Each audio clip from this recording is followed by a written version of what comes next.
আসসালামু আলাইকুম। চলে এসেছি আরেকটি নতুন ভিডিও নিয়ে। আমার আজকের ভিডিওতে থাকছে গাজরের হালুয়া।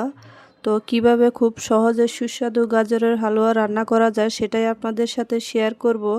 তাই রিকোয়েস্ট করব পুরো ভিডিওটি না টেনে দেখার জন্য। আর আপনি যদি আমার চ্যানেলে নতুন হন অবশ্যই এটি সাবস্ক্রাইব করে দিবেন। তো কথা না বাড়িয়ে পুরো রান্নাতে চলে যাব। আমি প্রথমেই গাজরটাকে গ্রেট করে নিব।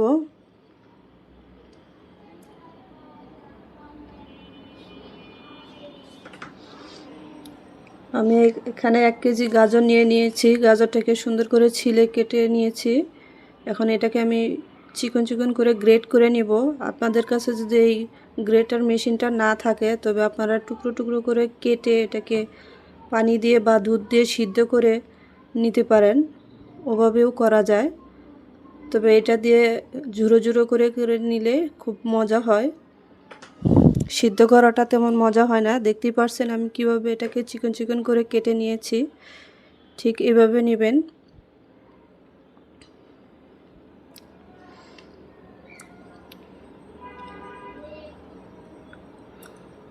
আমি চুলায় একটি প্যান বসিয়ে দিয়েছি। এখানে আমি 2 টেবিল চামচ ঘি দিয়ে দিব। দিয়ে ঘিটা গলে আসলে আমি এখানে 3টা সাদা এলাচ আর 1 টুকরো দারচিনি দিয়ে দিয়েছি। দিয়ে এটাকে হালকা একটু ভেজে নিব। ঘিটা অবশ্যই দিতে হবে, ঘি না হয় বাটার, দুটার একটা দিতেই হবে, তা না হলে গাজরের হালুয়াটা মজা হবে না। আমি সবগুলো গাজর এখানে দিয়ে দিব।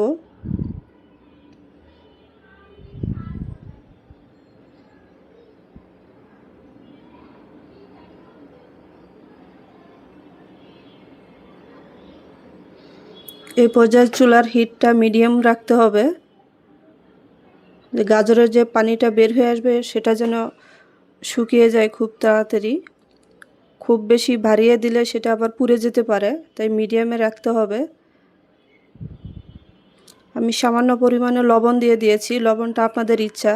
অনেকেই মিষ্টি খাবারের মধ্যে লবণ দিতে চান না, তো আপনাদের ইচ্ছা, দিলে দিতে পারেন, না দিলে নাই। আমার কাছে ভালো লাগে আমি তাই দিই।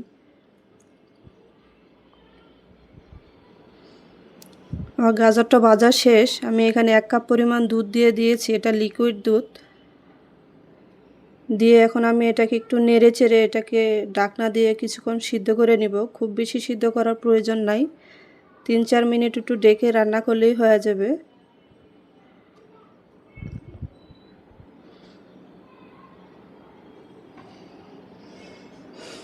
তিন চার মিনিট পর আমি আবার ফিরে এসেছি।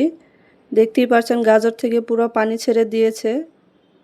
এখন এটাকে আমি আর ডেকে রান্না করব না, তাহলে কালারটা নষ্ট হয়ে যাবে। এটাকে এখন অনবরত নেড়ে চেড়ে রান্না করে নিতে হবে। আমি এখানে চিনি দিয়ে দিচ্ছি। চিনিটা অবশ্যই আপনারা বুঝে দিবেন, যে যেমন মিষ্টি খেতে চান তেমন দিবেন, কারণ গাজরও মিষ্টি, দুধেও মিষ্টি, সেটা বুঝে দিতে হবে অবশ্যই। আমি এখানে 1 কাপের চেয়েও একটু কম চিনি দিয়ে দিয়েছি। এখন এটাকে আমি অনবরত নেড়ে চেড়ে রান্না করে নেব যতক্ষণ না এই দুধটা শুকিয়ে আসছে। যখন গাজরের সাথে এরকম লেগে লেগে আসবে তখন আমি এখানে দিয়ে দিব গুঁড়ো দুধ। আমি এখানে ফুল 1 কাপ গুঁড়ো দুধ নিয়ে নিয়েছি, পুরোটুকুই দিয়ে দিব। গুঁড়ো দুধ একটু বেশি করে দিলে খেতে ভালো লাগে। এই পর্যায়ে আপনারা যদি নরম করে রান্না করতে চান তাহলে অবশ্যই একটু পানি দিয়ে দিবেন। আমি পানি দিব না, কারণ আমি এটা জর্জরে করে করব।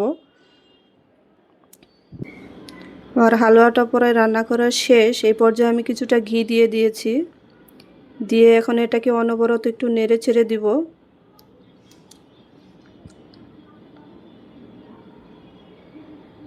এই পর্যায়ে নামিয়ে নিতে হবে। আমি এখন এখানে কিছু বাদাম কুচি দিয়ে দিব। এখানে পেস্তা বাদাম, কাঠবাদাম, কিশমিশ দিয়ে দিয়েছি। আপনারা আপনাদের পছন্দ মতো বাদাম যে কোনোটা দিতে পারেন। আমার রান্নাটা কেমন হলো অবশ্যই কমেন্টে জানাবেন। যদি ভালো লাগে তাহলে অবশ্যই লাইক, কমেন্ট, শেয়ার করবেন। সবাই ভালো থাকবেন, সুস্থ থাকবেন। আল্লাহ হাফেজ।